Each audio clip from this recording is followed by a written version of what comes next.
This week on the right side, Canada is growing, but not in the regions one would normally expect. Alberta is diverting more money towards climate education. Christy Clark makes a mountain and then apologizes. And spotty media coverage of a refugee assault in Edmonton. This is The Right Side, Episode 3, for Saturday, February 11th, 2017. Educating on climate, hacking, and the growth of Canada.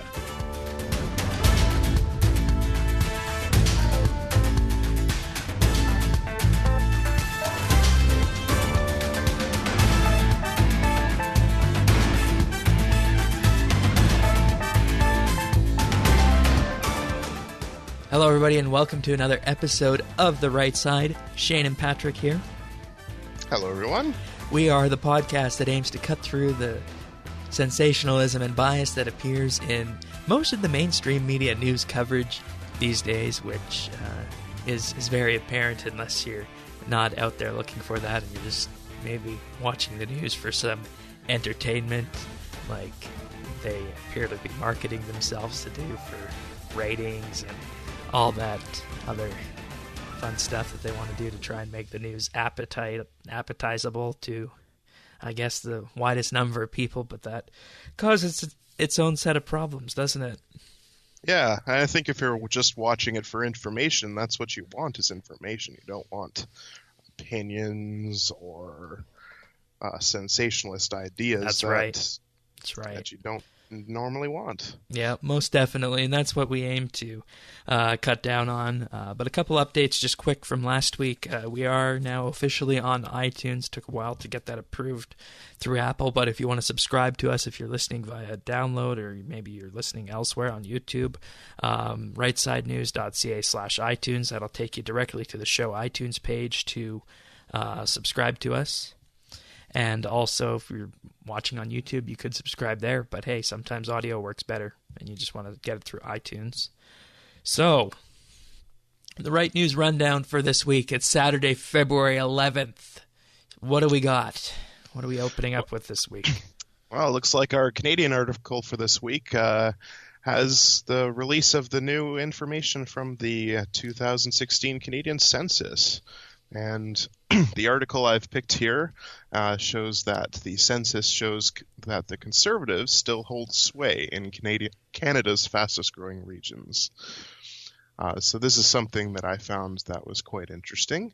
It was the new data released that shows the biggest percent changes in population came from Alberta, Saskatchewan, Manitoba, and BC. And the top 5 cities with the biggest increase were all in Alberta or Saskatchewan, which are traditionally conservative strongholds.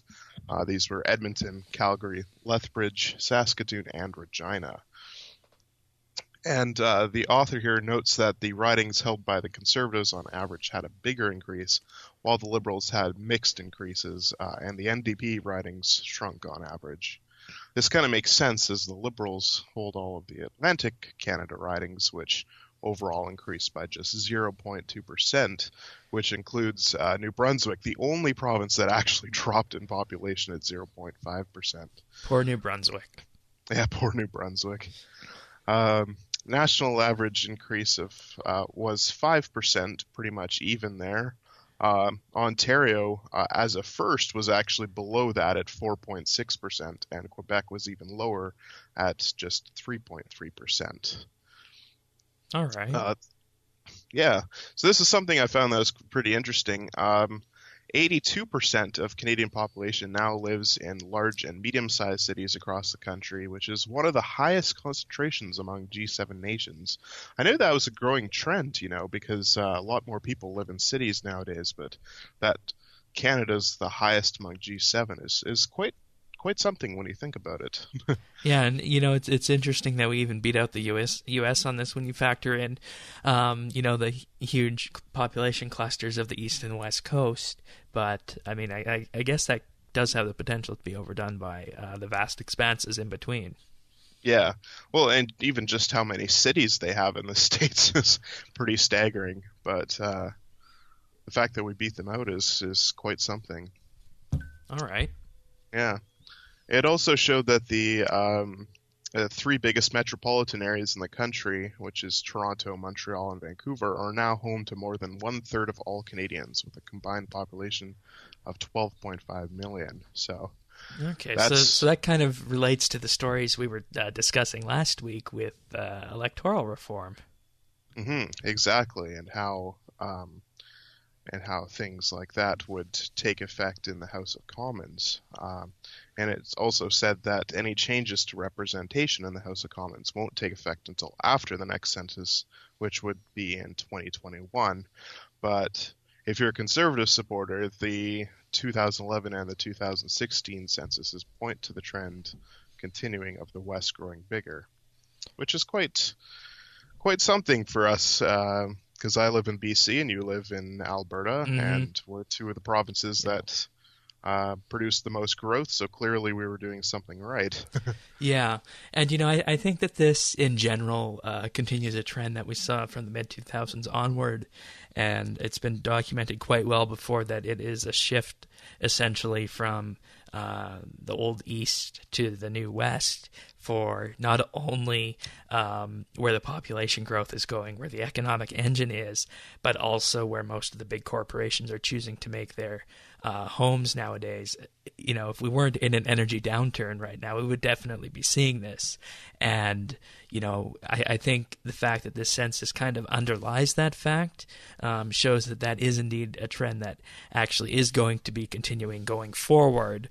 And, governments that have their majorities built in Ontario kind of need to take notice of that, because if they don't, then, when you have huge corporations based out of Calgary and huge industries, the tech industry, the Canadian movie industry based out of Vancouver, and these are the fastest growing parts of Canada, but then it feels like, our governments out east that are based out of Quebec, Ontario, and Atlantic Canada really might not have our best interests at hand. Perhaps they could take some data from this census and adapt it to some of their policies. Yeah, and even smaller cities like my hometown of Victoria, I was surprised at, sleepy Victoria, but it had a population increase that was over the national average. So it was quite something to see all the information from this new census. Indeed. And, I think that we got the census data, and that's fine, and everything along the lines of that. But, I always have a lingering doubt in my head for a couple reasons, one of which I'll say here on the podcast.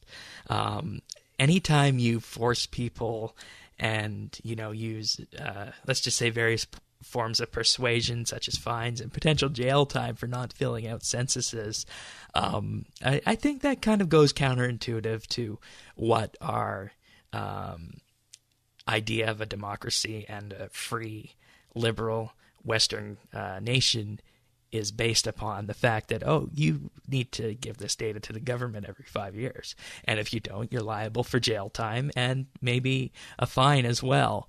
So I think that, it's good to have a basis to gather this data and see where the population is growing. But the census forms, they are just so invasive. And I really feel sorry for anyone who got a long form this past year. So, yes, we got some good data out of it, but you got to kind of question, are these people filling it in legitimately? Because, they say you can get a fine for not filling it in legitimately, correct? Yeah, and I think there was also threats for jail time, but right. I don't think anyone actually ever did go to jail. And I didn't even hear of many fines. I don't know. It wasn't really something that was reported on in the media at the time. Yeah, perhaps it's just us that don't like large governments, myself included, who would have problems with giving this kind of data to the government. Yeah. For more reasons than one, but we'll save that other discussion for another day. I don't want to give all the cards away right now. Yeah, and we could talk for the entire show about this too, I'm sure. Most definitely. Alrighty then. Where was that story from? I found that in the CBC. It was the former pollster for 308, Eric Grenier, who was reporting on that. He kind of went into the more in-depth analysis, as he is known to do with stats, but he didn't really show much of an opinion on it, other than that the stats show that the Conservatives' ridings are growing more rather than Liberals in the NDP. So I thought it was actually a fairly balanced piece from the CBC, which was a little bit surprising considering some of their other articles on the matter were quite, how do we say, slanted towards certain other views. Yes. So it was good to see. All right, then. You ready to move on to Alberta, then? Yeah. All Sounds right. like a good one. So, this past week, we actually got some news coming from the Alberta Department of Environment. You'd think this might be kind of tied in closely to the Department of Education as well, but it came from the Environment Department. The Alberta government has set aside $600,000 to fund, quote, climate change education programs. This week, Education Minister Shannon Phillips said that the government will divide the $600,000 among organizations that want to provide scientifically sound climate information to the public. This word here is key for later on in the story, the public. This is another way for the province to support organizations in community to take on the issue of climate straight on and to be very clear about what their objectives are, Shannon Phillips said on Monday. Phillips confirmed that the Alberta government will screen and evaluate all proposals before granting any money. The deadline for applications will be March 6th, which is, just 3 weeks away. Now, if the goal is to provide sound climate information to the public, why did the ad campaign that ran last summer not work? For those of you guys who are not in Alberta or might be listening from a faraway place, last summer the Alberta government ran a climate change ad campaign, and it was basically impossible to watch TV or go anywhere, including movie theaters, without seeing these ads. So the definition of public used here suggests that children in schools will indeed be the conduit for the information to flow to the public. Emphasis on the word public there. Anytime a government proposes or, offers up changes to a classroom curriculum, there should be thorough discussion and consultation, I think, with everyone involved. I think that goes with the general definition of public education, right? Yeah, exactly. Because if you're teaching the children something that the parents wouldn't want them to, that kind of goes contradictory with public education, since it's funded by the government and then ultimately the taxpayers who are sending their kids to school in the first place. Exactly. But at this point, it's not clear whether this will be more education about climate change in general or if it will focus on specific aspects about combating climate change. And they use the words, scientifically based education for the classroom, but the minister also made it quite clear here that there is something in this case of, and I quote, to step in when we know better, we do better. So basically this is a case of saying we know better, we need to step in. And this is kind of being equated to the anti-tobacco messaging that was out in the 70s and 80s in the schools. So the full quote reads as follows. There was a time when kids went home with anti-smoking information, and it was sometimes questioned by their parents, she said. This is just another step in. When we know better, we do better. Now, for me personally, it's one thing to teach about the environment and how various greenhouse gases affect our world, but it's another thing to use the education system as a way to influence the adults and taxpayers. Because, children, they're in that understand and learn phase. They take everything they hear, they bring it home, and I think that is indeed what the government is hoping for. And I think there's a debate that should be had about, is that the right way to go? And that's what needs to be done in these public consultations, should they happen. Now, we should all hope that these proposals are screened and evaluated by the government, and that they will focus on actual science and not the unfair shaming that the resource industry is often subject to and had to endure over the last few years.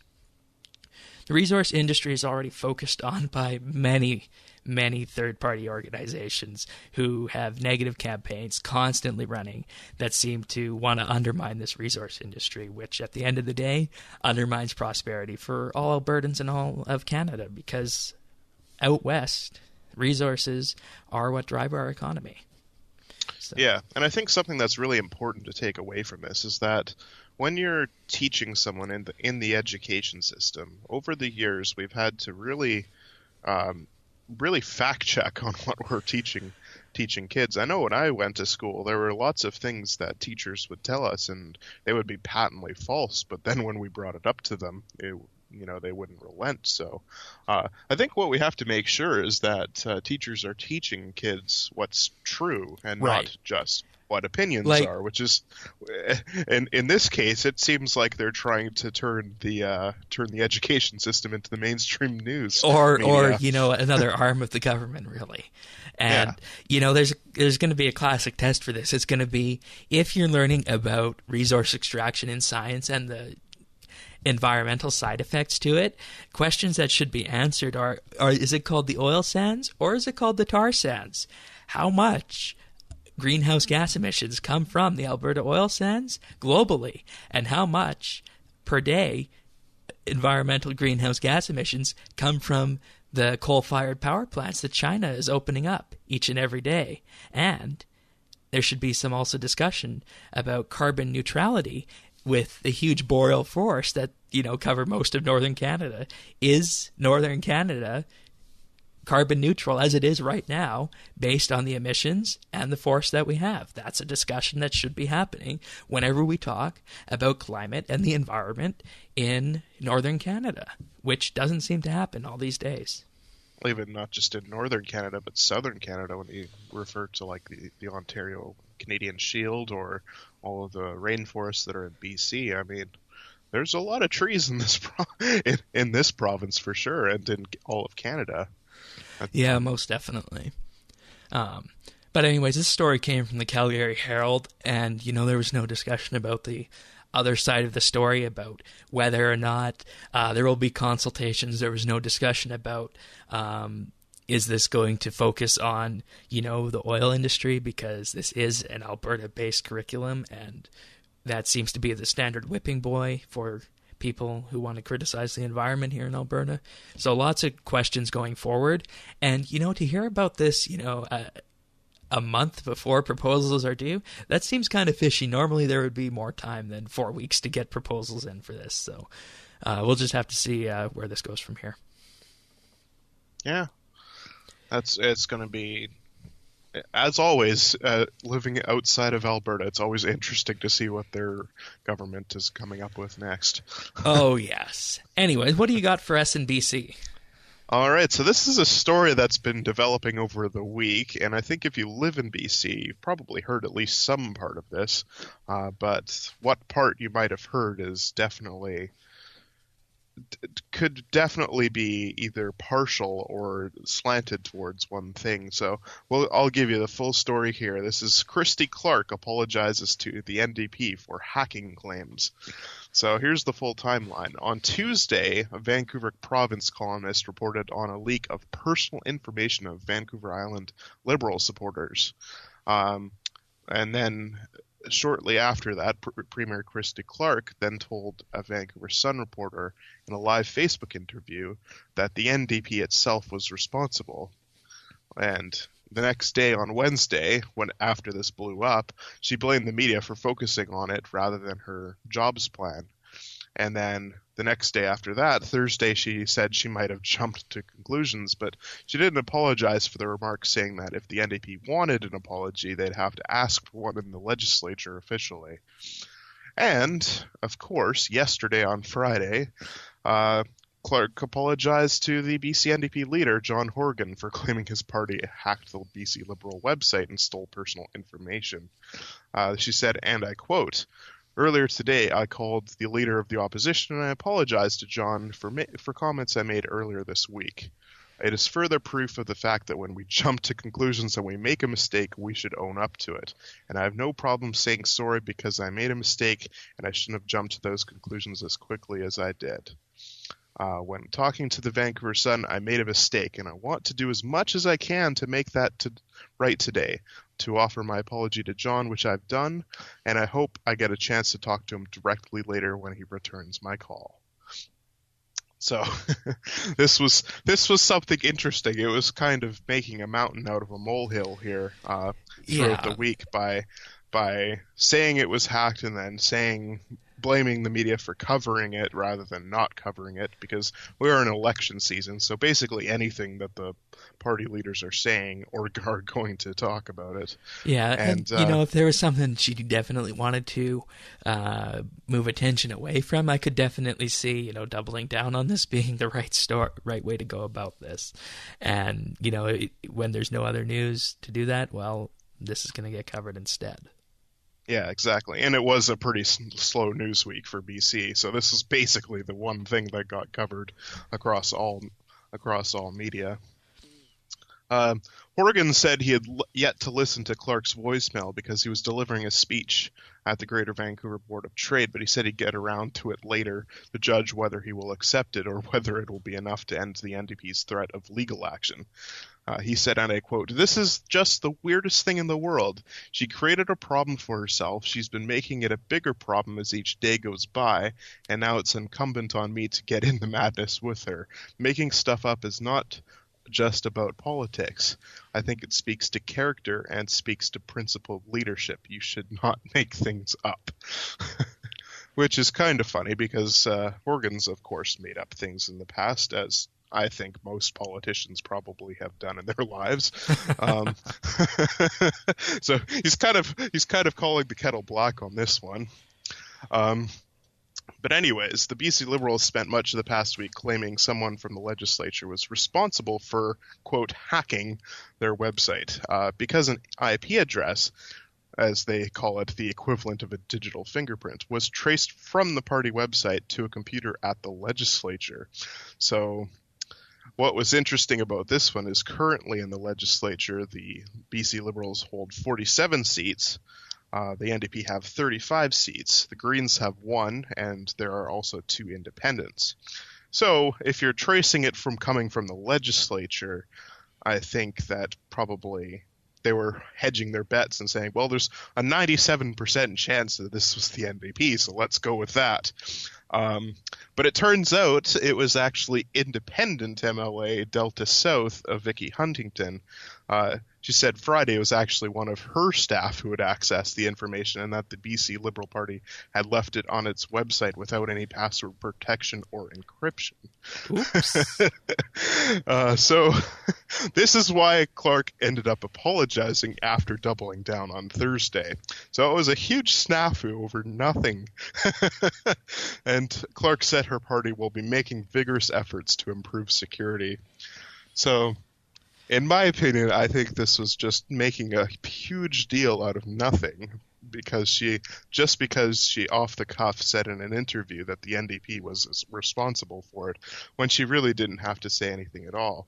I think what she was trying to do was trying to blame them to shed, further negative light on the NDP, when really what she should have said was not even mentioning them at all. I think if you ask most people on the street, they won't even recognize who the leader of the BC NDP is. Yeah, and I mean, it's not a good thing to give your enemy a spotlight like that. And anytime you're dealing with hacking, it is a lot more complicated than just looking for an IP address. I would even doubt the claim that it was the independent MLA from Delta South. I mean, unless this person indeed owned up to it.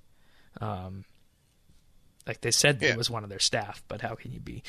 You can't be certain when it comes to this unless you bring the RCMP and other forensic experts in on this, because there's just too many variables at stake. So.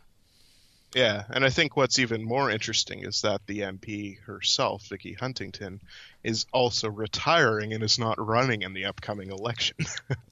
So it's really fascinating to see this story unfold from day to day. But honestly, I think any publicity is good publicity, and I think the NDP have really jumped on this and just putting their name out there, how they're the truth hacking, which I've been reading comments and whatnot and opinion pieces that have, come on this, and they're really slamming Christy Clark for this. And while I think it was something really stupid for her to say, it doesn't deserve that much attention. Yeah, it really doesn't. Yeah. And this was... And there's your media sensationalism for the weeks, folks. Yeah, I mean, it was covered in the Times Colonist, which is my local newspaper in Victoria, but it was also covered in the Province, the Sun, as we mentioned before, and there were also things across the national papers across the country. Which That's not the blow-up you want. No. Yeah. All right. That's it for that. Well, then, we're going to move on to the firing line. And, of course, that is the segment of the show where we discuss a piece of news that was perhaps covered in a little bit of an unfair way, or maybe a way that totally ducked a certain question.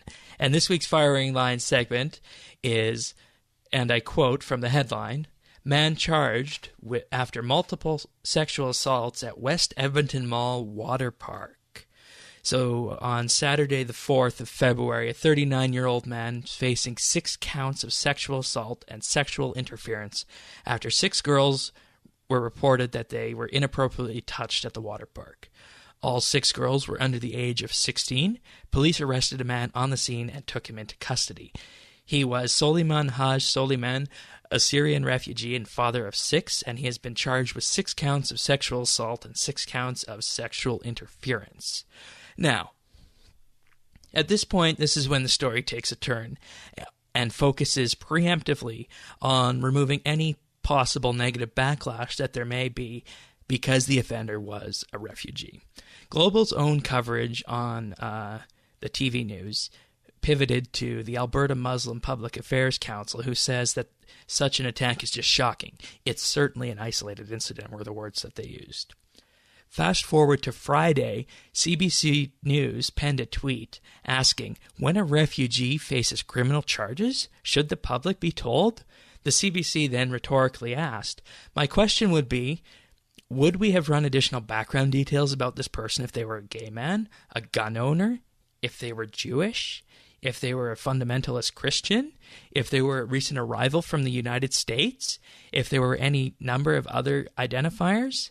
The fact is here that the media does indeed include these details in their reporting, and most often it's in the cases involving Indigenous groups in Canada. I think we can all agree that we see news stories where they identify the person as Aboriginal, or in the case of a crime committed with a gun, they will shine the light on the fact that he was a gun owner.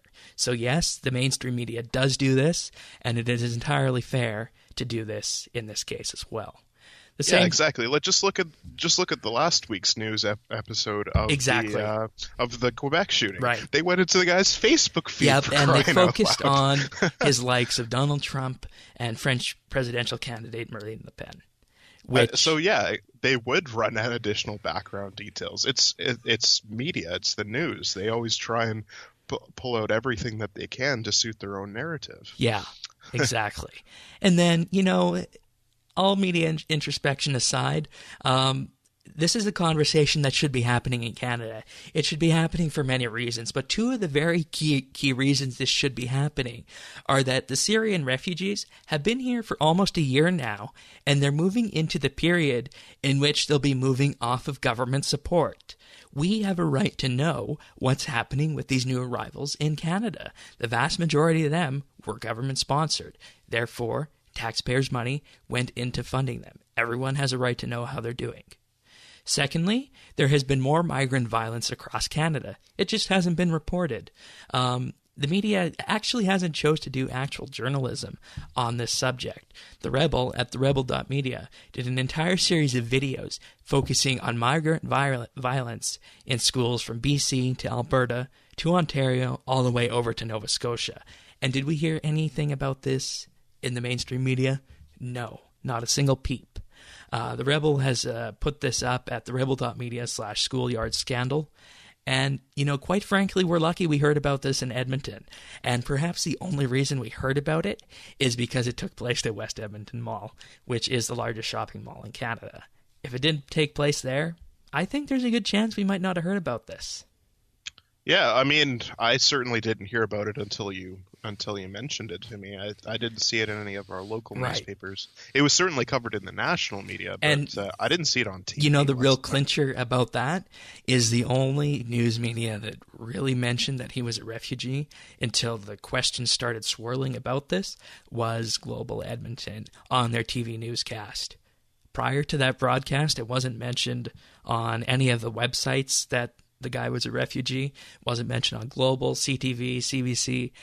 It wasn't until the story aired and they mentioned that he was a refugee on the actual TV newscast that this started to be talked about from this angle. Yeah, So, and if you looked at all of the articles, it would be it would be put in like near the bottom and just, oh, by the way, this was a Syrian refugee. Oh yeah, see you later. right. And I mean, okay, we bring in tens of thousands of refugees to Canada. That's what we do. There's tens of thousands, much more than that, in Europe, and these kind of stories happen there, more often than we'd like to talk about. But that is just because these things are happening. It's a conversation that needs to be happening with regards to the refugee program and the integration of refugees, because they are publicly sponsored, after all, the vast majority of them. So it should be talked about. And I mean, I think it's a question that lots of Canadians would like to hear about.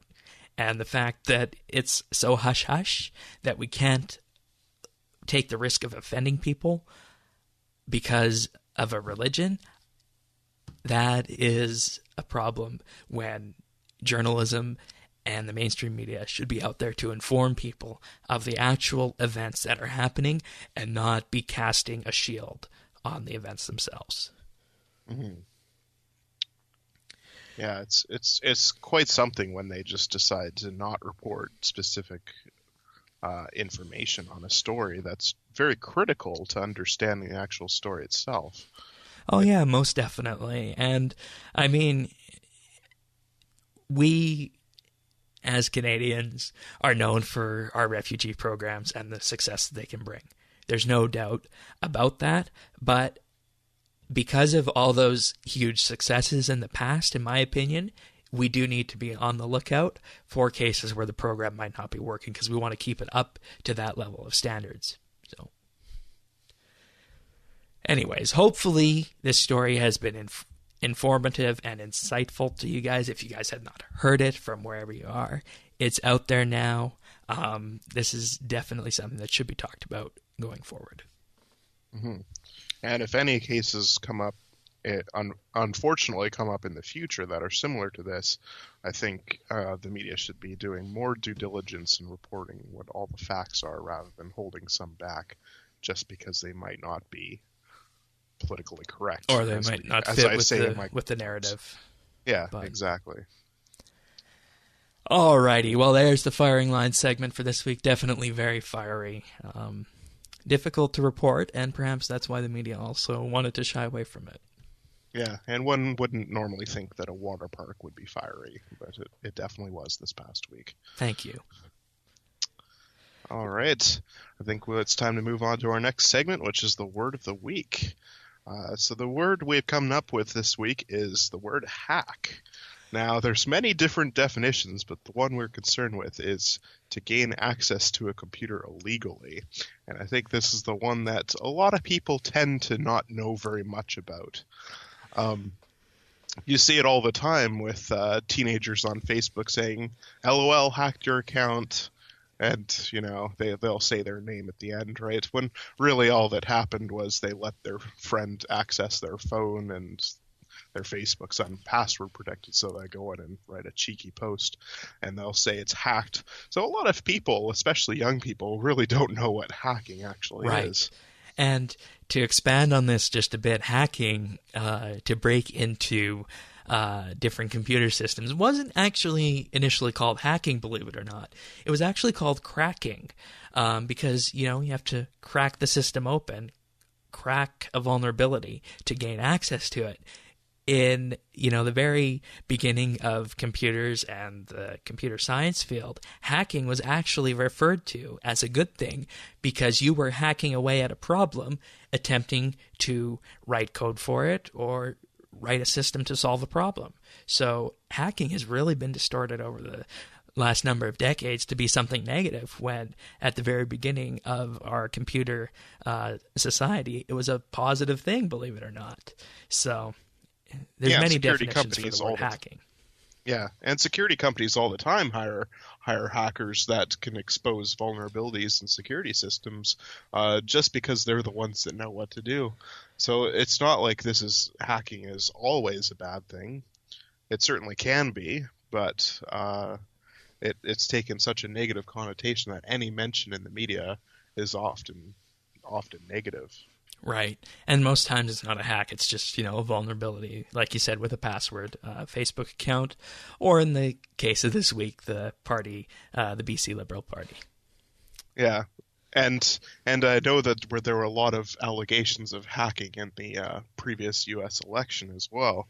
And I think that the word hack is something that people really need to take and critically think about it in how it's being used.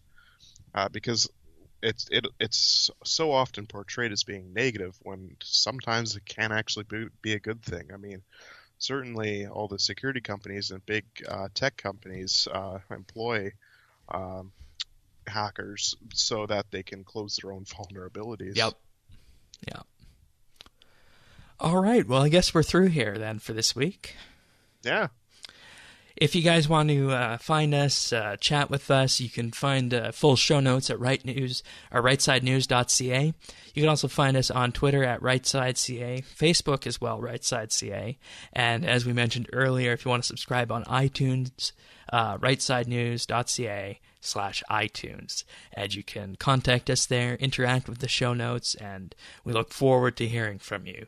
So with that being said, that's it for this episode of The Right Side. We will see you next week, and thank you for sharing your time with us. We will be here in a week to give you more of the Right Side News.